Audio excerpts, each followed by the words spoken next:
Hello friends, welcome to पर्बल्स and welcome to my dear जिंदगी show.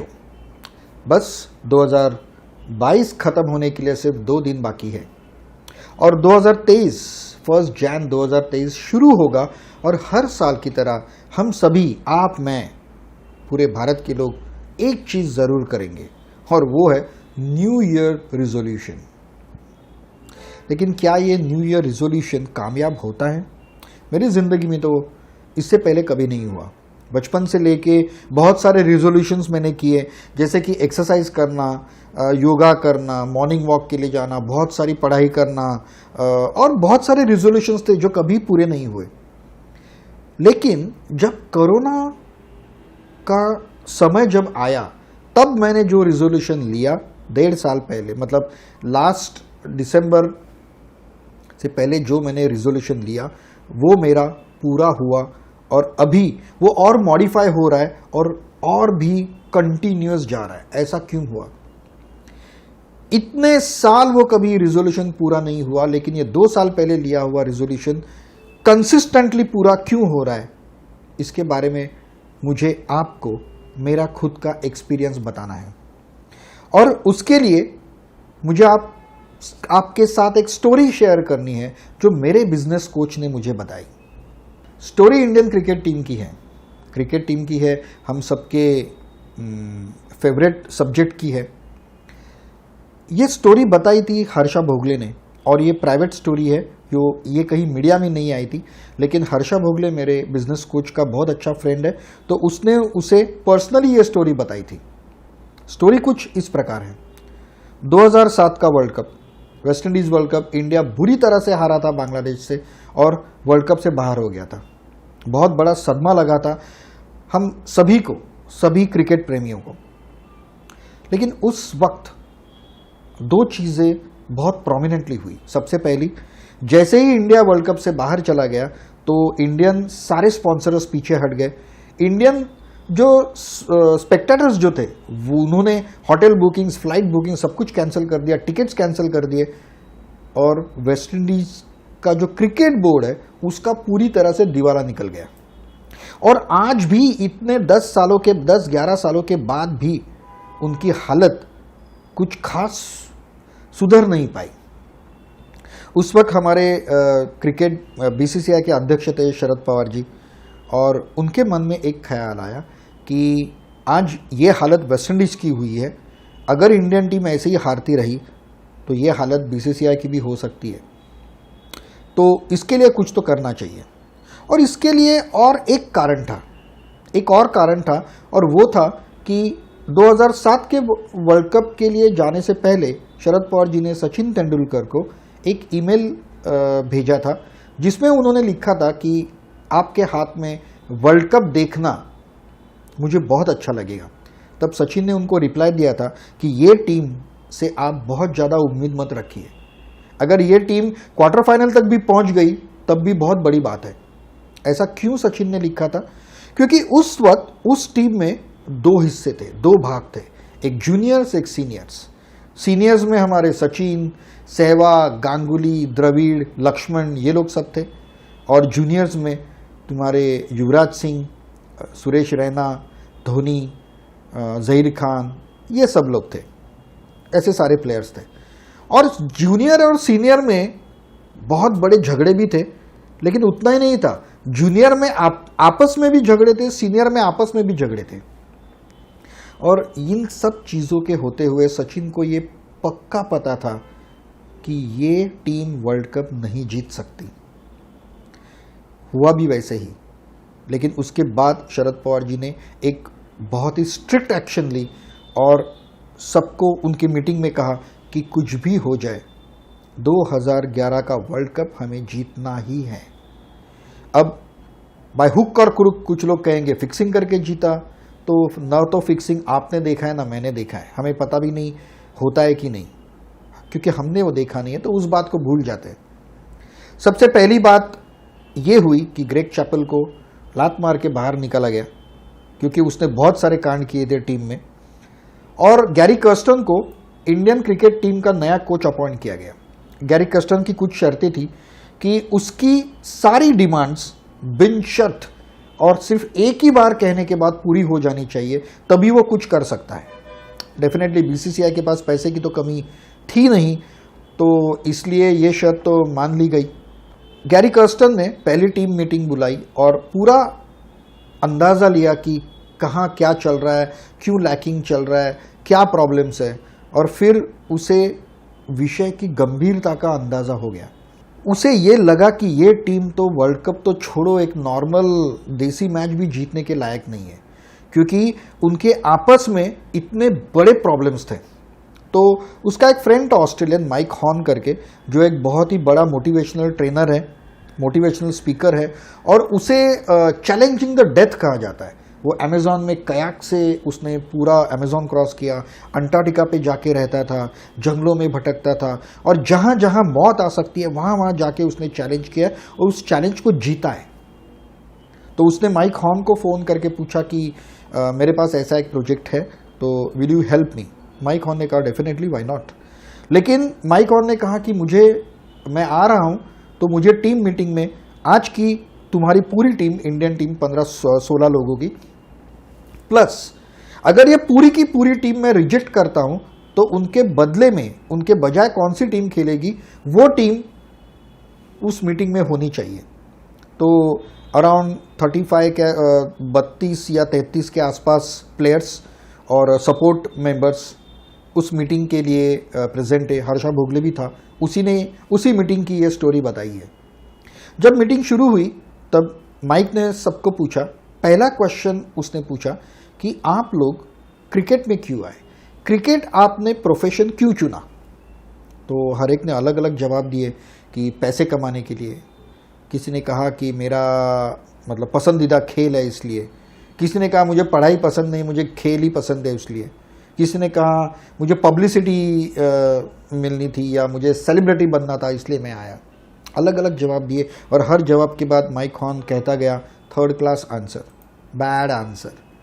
बाद में प्लेयर ने बोलना ही बंद कर दिया, साला इसे कुछ भी बोलो ये बैड आंसर, फालतू ही बोल रहा है। अच्छा होगा हम चुप बैठते। एक हाथ ऊपर आया, उसने पूछा मुझे बोलना है, तो माइक ने कहा yes you can go ahead. उस व्यक्ति ने, उस प्लेयर ने कहा कि मैं 10-11 साल का था, 9-10 साल का था, तभी एक टीवी पर एक मैच देख रहा था और अचानक वो मतलब लास्ट विकेट गई और इंडिया बॉलिंग कर रही थी और अचानक घर के सारे लोग चिल्लाने लगे। मैंने बाहर जाके देखा, बाहर बहुत बुरी तरह से क्रैकर्स बज रहे थे, पटाखे बज रहे थे, लोग चिल्ला रहे थे, भारत का झंडा तिरंगा लेके यहाँ वहाँ भाग रहे थे, लोग खुशी से रो रहे थे। तब उसने अपने चाचा से पूछा तो उन्होंने कहा कि इंडिया ने वर्ल्ड कप जीता है क्रिकेट का, ईयर था 1983। और तभी उस प्लेयर ने ये पूरा माहौल देख के डिसाइड किया कि अगर इंडिया के 100 करोड़ लोग ये चीज़ चाहते हैं, ये अगर उनका प्यार है, ये अगर वो अपनी देश के शान के लिए करना चाहते हैं, तो यही खुशी एक दिन मैं अपने इंडियंस को दूंगा, मैं अपने देश के लोगों को दूंगा, और एक दिन यही वर्ल्ड कप मैं खुद इस देश में लेकर आऊंगा, देश के लिए जीतूंगा। ऑफ कोर्स वो प्लेयर था सचिन तेंदुलकर। माइक हॉर्न तभी उसने कहा perfect answer, perfect answer, this can be the reason for which someone should play cricket. उसने दूसरा क्वेश्चन पूछा, दूसरा क्वेश्चन उसने पूछा कि आप, मुझे यहाँ बुलाया गया है 2011 का वर्ल्ड कप जीतने के लिए, लेकिन आपको वर्ल्ड कप क्यों जीतना है। फिर से वही सब आंसर शुरू हो गए कि किसने, अब सचिन का आंसर तो सबके सामने था, तो किसी ने कहा देश के लिए, किसी ने कहा इसके लिए, उसके लिए, सब आंसर्स वैसे ही घूमते रहे। हर बार माइक ने कहा third class answer, you cannot win, this reason cannot win. तब देख दूसरे प्लेयर का हाथ ऊपर आया और उसने कहा कि मुझे ये वर्ल्ड कप उस व्यक्ति के लिए जीतना है जिसका ये 21 साल का सपना है।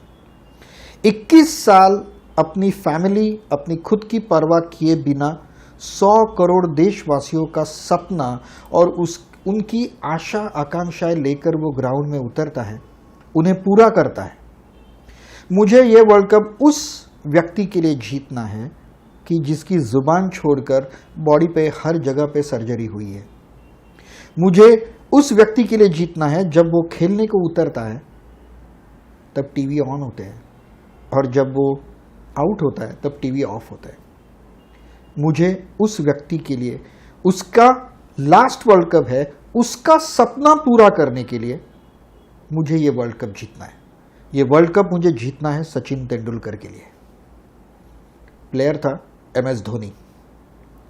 ये जवाब सुनते ही माइक ऑन ने कहा, yes now you can win the world cup, क्योंकि अब स्वार्थ छोड़कर तुम्हारे पास एक मिशन है। और हर्षा भोगले ने कहा कि उसके बाद सबसे पहले शुरुआत की युवराज सिंह ने।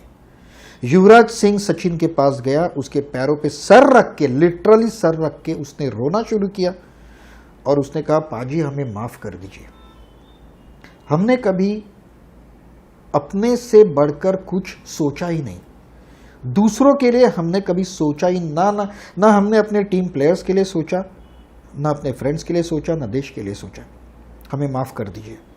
गांगुली ने सचिन के पास आके कंधे पे सर रख के रोने लगा। हर प्लेयर उस दिन, उस मीटिंग में वहां का हर प्लेयर रोया। और तब उन सब प्लेयर ने निश्चय किया कि सिर्फ 2011 का वर्ल्ड कप नहीं, उससे पहले आने वाली हर टूर्नामेंट हम जीतेंगे। और 2000 का वर्ल्ड कप भी सिर्फ हम एक मैच हारे थे और उस वर्ल्ड कप को हमने जीता था।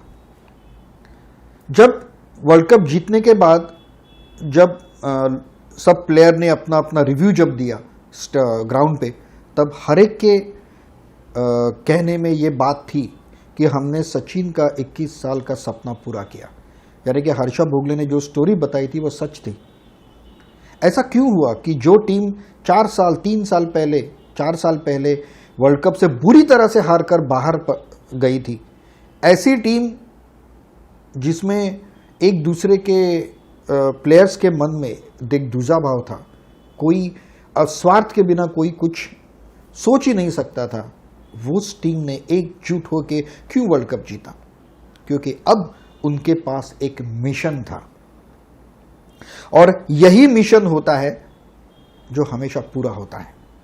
आज तक मैं सिर्फ मेरी बात कर रहा हूं कि आज तक किसी भी साल मेरे पास कोई मिशन नहीं था। मैं सिर्फ बोलता था कि मुझे एक्सरसाइज करना है, मुझे योगा करना है, मुझे वॉक के लिए जाना है, मुझे पढ़ाई करनी है, लेकिन वो मिशन नहीं था, वो सिर्फ मेरा स्वार्थ था।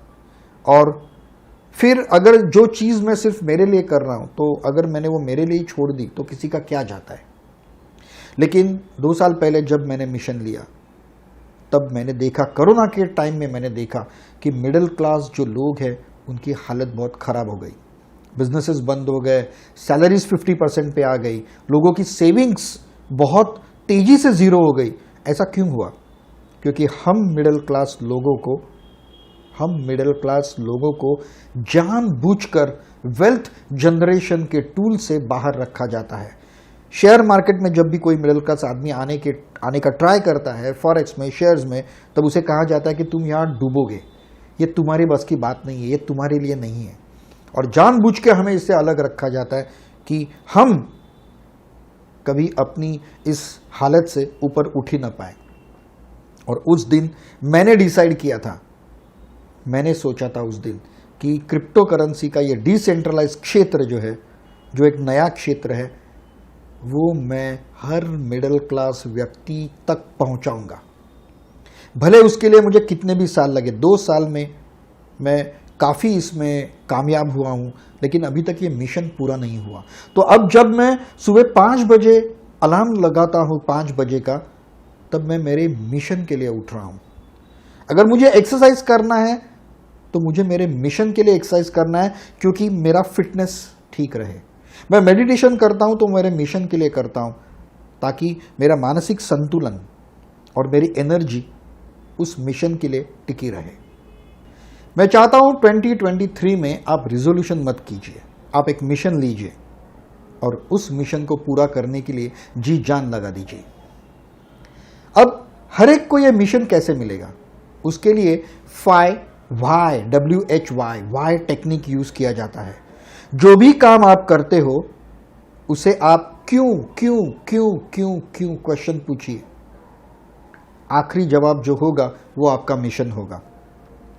फॉर एग्जाम्पल, मैंने ये मेरी सिस्टर को बताया था, वो डॉक्टर है और उसका हॉस्पिटल भी है। तो मैंने उसे कहा कि तुम्हारा मिशन क्या है, तुम डॉक्टर क्यों बनी, हॉस्पिटल क्यों चला रही हो। तो पहले उसने बोला कि पैसे कमाने के लिए। मैंने बोला क्यों, पैसे क्यों कमाने हैं। तो उसने कहा कि एक अच्छी लाइफस्टाइल जीतने के लिए या अच्छी लाइफस्टाइल पाने के लिए। मैंने बोला क्यों फिर, क्योंकि मुझे सेलिब्रिटी बनना है, क्योंकि मुझे फेमस होना है, मुझे एक ब्रांड बनाना है। मैंने कहा ब्रांड क्यों बनाना है और कैसे बनाना है, क्यों। तो फिर उसने कहा कि मुझे उन लोगों तक मेडिकल फैसिलिटीज पहुंचानी है जहां दूसरा कोई नहीं जाता, दूसरा डॉक्टर वो ऑप्शन सिलेक्ट ही नहीं करता। अब उसे उसका मिशन मिल गया। इसी प्रकार से आप जो भी काम कर रहे हो, आपका जो भी काम है उसको वाई पूछिए, आपको आपका मिशन मिल जाएगा।